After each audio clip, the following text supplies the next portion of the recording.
My husband treats me like a maid. I'm a stay-at-home mom, which my husband sees as being unemployed, so he's constantly bossing me around and making messes everywhere with the expectation that I should automatically clean him up because, quote-unquote, I don't have a job. Now he's complaining I treat him like a roommate and I'm not affectionate enough, but the truth is I don't feel affection towards him anymore. He just feels like a mean boss. And so for me, the meta question here is, how do I say what I want or what I need without sounding horrible? One of the biggest mistakes I see, especially in marriage dynamics, is when somebody says, we need to talk.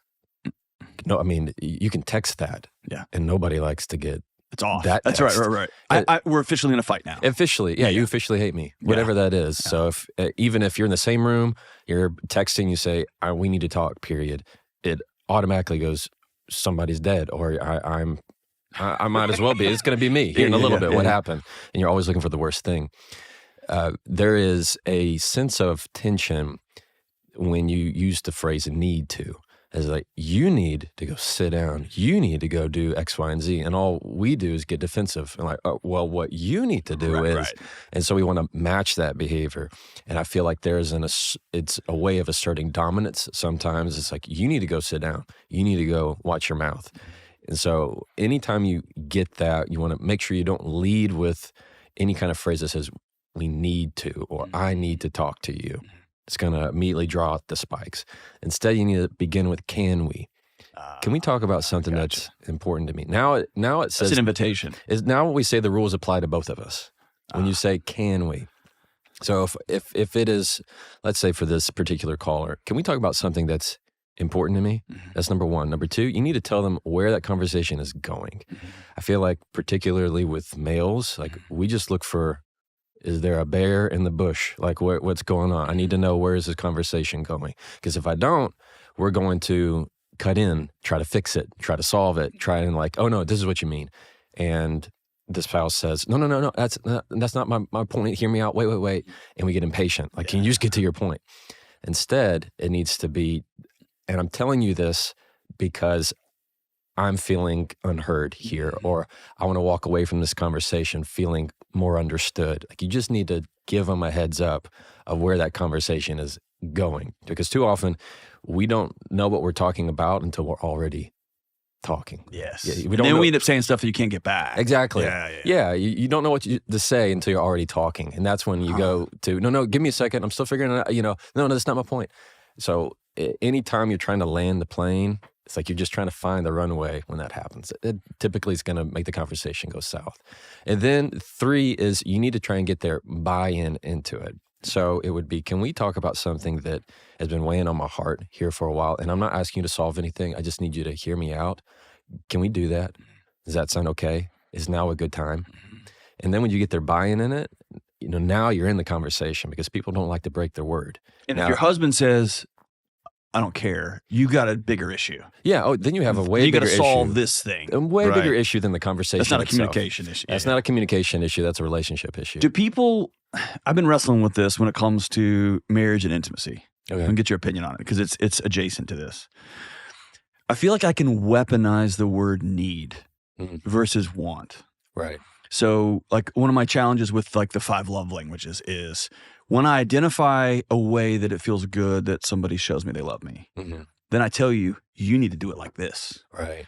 Versus what I think is a more vulnerable approach is, I want you to do it like this. Yeah. Because if I say I need to, I've put you on the block. Yeah. If I say I want to, you can go, I don't want that. And that's a vulnerable thing, right? Yeah, absolutely. Is that right? I think that's— I'm toying with it. No, there's nothing wrong with that. Using needs can be weaponizing in a way. So no, this is one of my needs.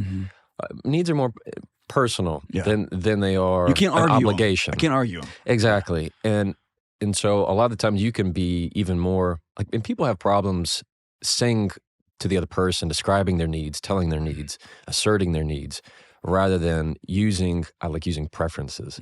It does the same exact thing. So I prefer if we did this. I prefer if we do that. It's a more indirect way of saying it, but it's just as strong. Because if I say need, then it goes back into that whole thing of dominance. That's it. This is what I then need. you have to, right? And if you don't, then you don't love me. You got it. Yeah. Then it's why do you hate me? Yeah, exactly. Yeah. Okay. All right. Here's another call. My wife is constantly accusing me of cheating on her with no logical reason. Ooh, that's a tough one. Other than I always have my phone on me. She has my location, goes through my phone on a regular basis. I'm at my wit's end, don't know what to do. Should I take a stand or continue to put up with the disrespect? And the bigger question is, how do you react to somebody who's trying to gaslight you? Gaslighting is something that can absolutely drive you insane because that's what they're accusing you of. Right. The way I like to handle gaslighting is a phrase that I use all the time, and this is what I teach, is I see things differently. I see things differently. And here, if he's already opened up his entire life to this human, they've got a deeper pathology. They have there's a much deeper issue that's engaged in that than just gaslighting. But when you handle somebody who's gaslighting you, their whole thing is to kind of use a cat with a laser pointer. Like they just want to point you to different places in hopes that you don't address the real issue. So they want to continue to make you chase. It's kind of they'd like to dig a hole. And you have to go, that's not what happened. And you start filling it back up. No, that's not how it happened. And they go, oh yeah, you did. You don't remember this? Right, and then you go, that hole and then you go, no, don't you remember? And that's the game, as they continue to use that. If you've ever had somebody that you know the truth went a certain way, you knew the past events went a certain way, and instead what they're doing is trying to go back in time. They go, oh, no, don't you remember? You said this, and then I said that, and that's when, and you're going, that's not what happened. They're controlling the narrative to try and play it to their best favor. So often, the biggest move you can make is no move at all, and that is just to be still and say, I see things differently. I understand you disagree with me. Do you wait for an invitation there just to expound? Yes, because I would feel tempted to say I see things differently, and then boom, immediately give the counter. But I feel like I'm playing. It's just a sophisticated way of trying to fill that hole back up. You got it. Okay. That's all it is. So it just needs to be I see things differently, or you can disagree with me. I mean that right and then there. Just let it hang. Just let it hang. You just stop because that's much more powerful than that's not what happened. Don't you remember? And you're trying to like prove it. All you're doing is just giving them more string to make a knot with. Instead, if you just say you're free to disagree with me, period, pause, nothing. What are they going to do? They have to go find another hole to dig. And then, they're just going to get tired. Third one, how do I get my husband, and we can edit this out if you don't want to go this way. I just get all these kind of calls. Yeah. How do I get my husband to try new things in the bedroom, to switch things up, to spice things up? Usually it's the opposite problem. It's the man saying, we never do X, Y, or Z. I want my wife to be open to new things. But for us, it's the opposite. I'm not sure what to do. I feel like we're at a stalemate. He seems very closed off and isn't just really interested in me anymore. And so the bigger question here is, I think it's two questions. One, how do you approach a topic with your partner that's highly sensitive, that you know you're pushing on a button? Yeah. You've gained 40 pounds. You're not coming home anymore, and you and I both know what that means. I want to try some things romantically. And then I guess the second question is, reverse. How do I bring up a topic that I know, like tears are right here? Right. Or that heartbreak is right here, but I got to put on the table. Yeah. So the answer really for both of those is almost the same. Okay. You set yourself up for failure when you try to begin with the pleasantry, the small talk, the soft stuff, the fluff. When you can come into the conversation and let's put it in a scenario, maybe not in the bedroom context, but let's say you have something sensitive that you're going to say, and you begin with, so how was your day? That's great. Oh yeah, was that good? Oh, did you see John today? Oh, that's wonderful. And then and then you go, and then exactly, and then what happens is you hear this. Did you hear John today? That's great. That's crazy. So listen, I had right there. That's it. That's the transition. You heard it. So listen, and then all of a sudden, everybody knows the temperature in the room has gone down. Now it's okay. Where's she heading with this? I'm feeling like there's something that is hidden from me. You're trying to get to the point of, I want to bring up this sensitive issue. All they hear is, I'm so bad. I need to get defensive right now. I'm not so bad. Right. So they need to put up. Instead, you need to just lead with the hard talk. So if it is, this is what I like to say. Let me put it in some business context real quick. So if somebody's calling me with bad news, like on my team, they are to say, you're not going to like this. Like right out of the gate. Yes. As soon as I answer it, you're not going to like this. I go, okay, what we got? Going to deliver it to me. When you can say things like, this is going to be a difficult conversation. This is going to be hard to talk about. This is going to be uncomfortable for me to bring up. This is going to be, I'm going to be vulnerable telling you this. Whenever you can just try and prime the conversation with exactly what it's going to be, isn't going to be fun for us to talk about. Then you get into the conversation rather than trying to come at it indirectly with a whole lot of fluff where it's just going to work up their anxiety because they don't know where you're going throughout all of it. So that would be the biggest takeaway. So if you're saying something that you want to have like a very sensitive discussion, let's say it is about things that happen in the home, then I would prefer that you lead very much with the hard intro, and that is, this is something that's going to be important to me. I have something that's going to be vulnerable for us to talk about, and I'm telling you about it because I know you want me to be vulnerable with you. Yeah. I often find in relationships, especially romantic relationships, that the phrase, we need to work on our communication, is proxy for they're not doing what I want. Yeah, when they say we, it's usually like you got a mouse in your pocket. He needs to work on his communication. Exactly, yeah. Or how do you help the person in this case? She already feels like an oddball. Right. She already feels like there's something wrong with her, right? And so that makes the conversation more personally sensitive. And she's not getting the answer that she wants. At some point, it feels like, oh, I just need to say it in a different way. Right. How do you teach somebody to exhale and say, no, you got the answer that you got? Yeah, it's hard to teach. Often it is the idea that you have to leave enough room in that conversation for what they're not saying. Often you have people who will very much tell you the truth, but it's in the silence of their words that's the real answer. That they could say something. Yeah, like, are you cheating on me? Exactly. There's a difference in a pause versus of asking the question that comes after, where were you last night? And there's a 10-second pause. Right. They didn't say anything, but they said a lot. It's that silence there, it may be the absence of words, it's not the absence of communication. Yeah. And so anytime that it is more of the question of what are they not saying. And if it's something very vulnerable, another technique is to really just prime the room, prime the conversation, saying this is going to be something that is sensitive for me. Yeah. And they're going to either engage with you or not. But if somebody feels like they're the odd person out and they're looking for the answer they're not getting, that's a much deeper relationship issue that communication is not going to solve. Yeah, I think that may be the magic, is trying to find that balance between I'm not communicating in an effective way versus I don't want to hear what the truth here is. And so I'm going to keep going back and going back and going back. Hoping for a different answer. Hope for a different answer, yeah. Praying for a and that different may just be answer. grief, right? Like, like we don't have a psychology culturally for grief, right? Of course. So it's just, And I also feel that there are people who are in this same type of position and they don't know what answer they're looking for.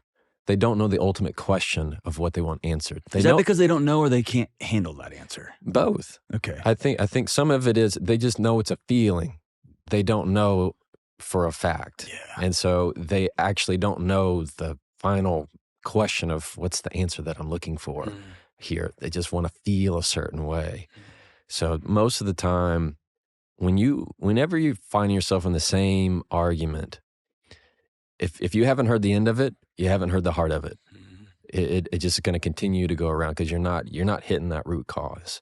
You've got a great picture in this book that I'd never seen before, and I love the way it looks. And it's about something different, but I think it relates here.